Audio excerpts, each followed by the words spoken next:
Hey everyone, welcome back to my channel. If you're new here, my name is Mike.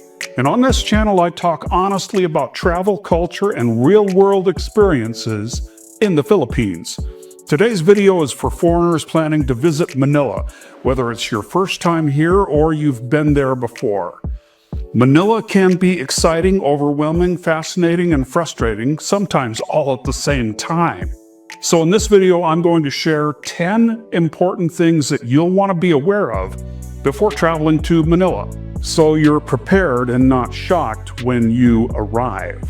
Also, in early January of 2026, I'm going to travel to Manila myself because I want to do a travel vlog. And since I've been living in Cebu for almost 14 months now, I want to compare what I've researched about Manila to my life here in Cebu. So let's get into it.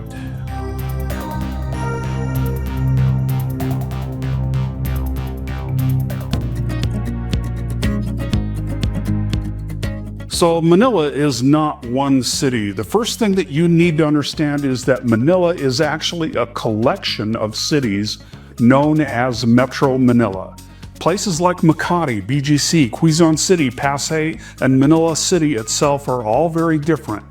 One area might feel modern, clean, and safe, while another just a few kilometers away can feel chaotic and underdeveloped.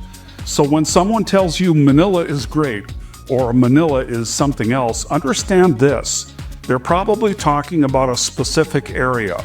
Where you stay matters a lot. Cebu is very similar in the way that you have a collection of cities that make up Metro Cebu, with the exception that it's not as crowded as Manila. But the difference with Cebu is that I've found it to be more balanced, where every neighborhood feels a lot like the last neighborhood.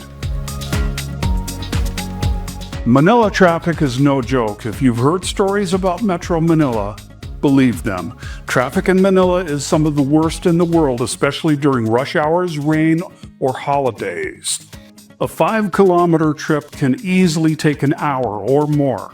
Always allow extra time, use Google Maps, and plan your day realistically. If you're late once or twice, don't panic. Locals are usually used to it. But according to my research, traffic will shape your entire Manila experience. So now let's talk about traffic in Metro Cebu. There are places where it's awful, like Mandaue City. Then when you go over to Cordova, usually you see hardly any traffic at all. Manila poverty is visible and shocking for some. Manila is a city of extreme contrasts. You'll see luxury malls, high-rise condos, 5-star hotels right next to informal settlements and people struggling to survive. For some foreigners, this can be emotionally difficult or uncomfortable. Begging does happen. Children may approach you. Street vendors will try to sell you things. This isn't meant to scare you. It's just something that you should be mentally prepared for. This is also very common in Cebu and its surrounding areas. Filipinos in Manila are friendly, but don't confuse that with trust. Filipinos are some of the friendliest people you will ever want to meet. Smiles, small talk, and hospitality are part of the culture. However, friendliness does not automatically equal honesty. Like any major city, Manila has scammers, opportunists, and people who see foreigners as walking ATMs. Be polite, but stay alert. Don't overshare personal information and be careful with new friends who move too fast. This is good advice for just about anywhere you travel to in the Philippines. Money awareness is important. Cash is still king in many places. While malls, upscale restaurants accept credit cards, small shops, taxis, and street vendors often don't. ATMs are widely available, but not all accept foreign cards, and some have low withdrawal limits. Also, don't flash large amounts of cash. Manila isn't uniquely dangerous, but common sense goes a long way. And I talked to a friend who is from Manila, and she said that the most common crime in Manila is pickpockets. I've gotten into the habit of keeping my wallet in my front pocket.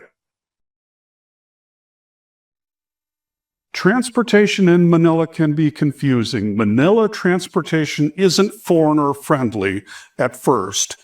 Jeepneys, tricycles, buses, MRT, LRT can feel chaotic. For most visitors, Grab is the safest and easiest option.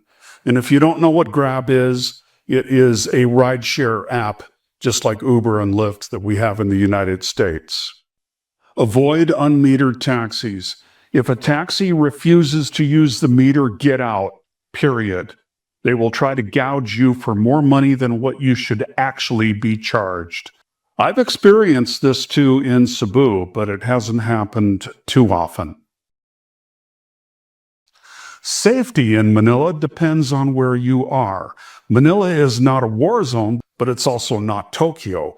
Some areas are very safe, especially business districts and tourist zones. Others are best avoided, especially late at night. Do some research, ask locals or hotel staff, and trust your instincts. If an area feels sketchy, it probably is. My experience with Cebu is that I haven't been to a sketchy area yet, but I have been to the Osmeña Circle during the day. That place looks like an area that you might want to avoid at nighttime.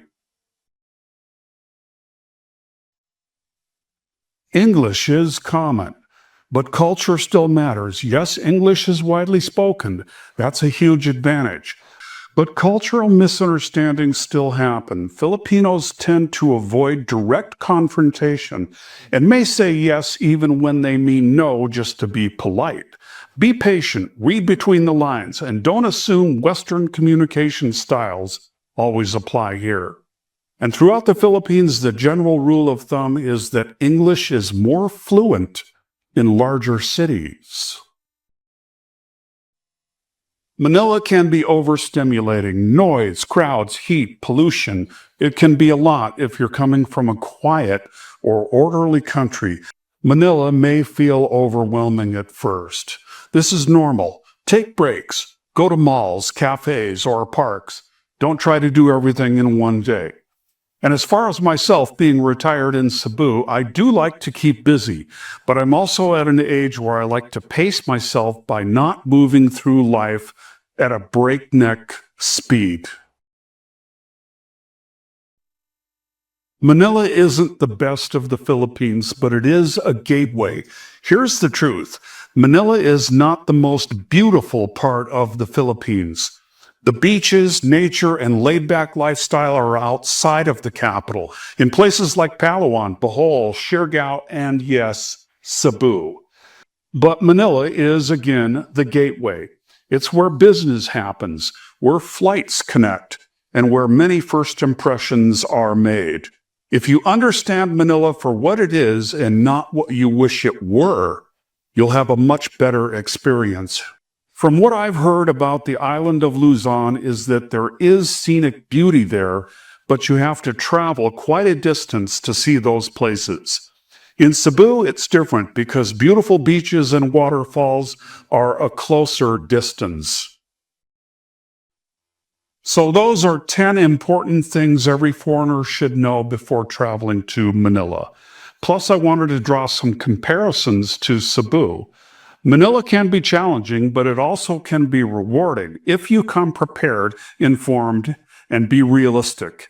If you found this video helpful, hit that like button, subscribe to my channel, and let me know in the comments, is this your first time visiting Manila, or have you been there before?